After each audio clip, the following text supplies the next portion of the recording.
현금 인출 하루에 이만큼만 하세요. 이 금액 이상은 국세청에 보고됩니다. 안녕하세요. 슬기로운 중년 생활을 위해 생활 속 유용한 정보를 쉽게 읽어주는 희망지기입니다. 가족 간 계좌이체는 기록에 남기 때문에 추후 증여세와 관련해 문제가 생길 것을 염려해 ATM이나 은행 창구에서 현금을 직접 뽑아 자녀에게 주시는 분들이 있으실 텐데요. 오늘은 은행에서 하루에 얼마까지 입출금이 가능한지, 그리고 이 금액 이상 입출금하게 되면 어떤 일이 일어나는지 쉽게 알려드리겠습니다. 오늘 영상을 시청하시고 정보 얻어가시기 바랍니다. 시청하시면서 좋아요만 한번 꾹 눌러주세요. 구독, 좋아요, 알림 설정 콕콕. 살면서 가족 간의 계좌로 돈을 주고받는 일은 정말 흔히 일어납니다.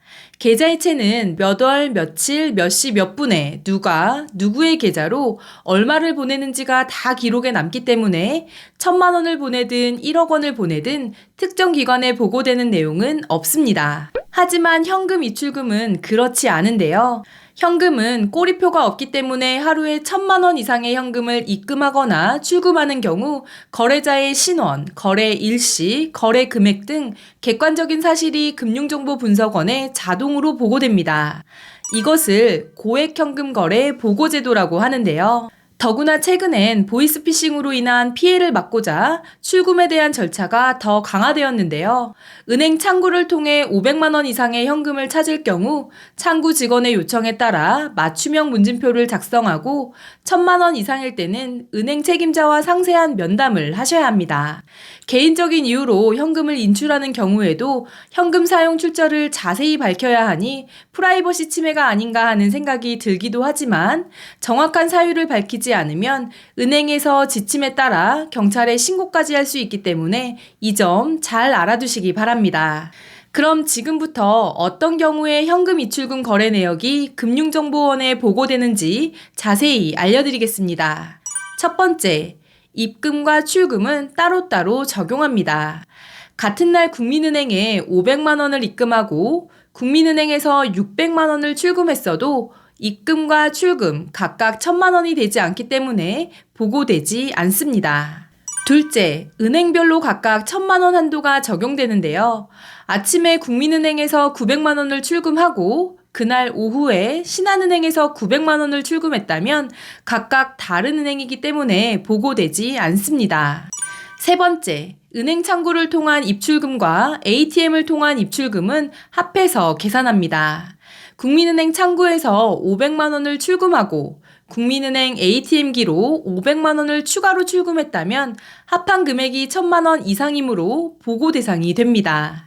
그럼 1,000만 원이 보고 대상이니까 999만 원씩 여러 번 입출금하면 되겠지? 라고 생각하시는 분들도 계실 텐데요. 물론 이 경우 1,000만 원 미만이지만 정상적인 금융거래라고 보기 어렵기 때문에 은행 직원이 자체적으로 판단해 금융거래가 의심스럽다고 판단하면 보고 대상이 된다고 합니다. 특히 현금을 출금하는 경우뿐만 아니라 현금을 입금하는 경우는 더 신경 쓰셔야 합니다.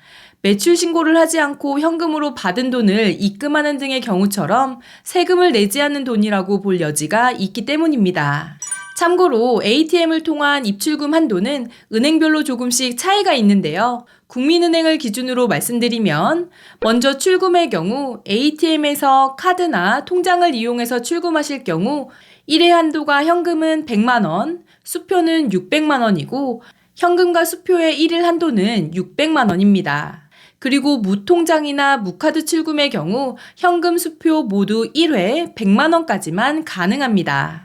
다음 입금의 경우 해당 은행의 카드나 통장을 이용하시면 1회의 현금은 150매, 수표는 10매까지 가능하고 입금의 한도는 없습니다. 반면 ATM에서 계좌 송금 시 1회 600만 원, 1일 한도 3,000만 원까지 가능한데요. 자세한 이용 한도는 지금 보시는 표를 참고하시거나 은행별 이용 한도를 참고하시면 되겠습니다. 오늘은 하루 1,000만 원 이상 현금을 입금하거나 출금하면 금융거래정보원에 보고되는 고액현금거래 보고제도에 대해서 알려드렸는데요. 현금 입출금의 용도와 목적이 분명하고 의심거래가 아니라면 1,000만 원이 넘어 보고가 되더라도 국세청 내 거래 내역이 넘어가거나 세무조사를 받는 등의 일이 발생하지 않으니 참고하시기 바랍니다. 오늘 영상이 조금이라도 도움이 되셨다면 구독, 좋아요, 알림 설정 눌러주세요. 감사합니다.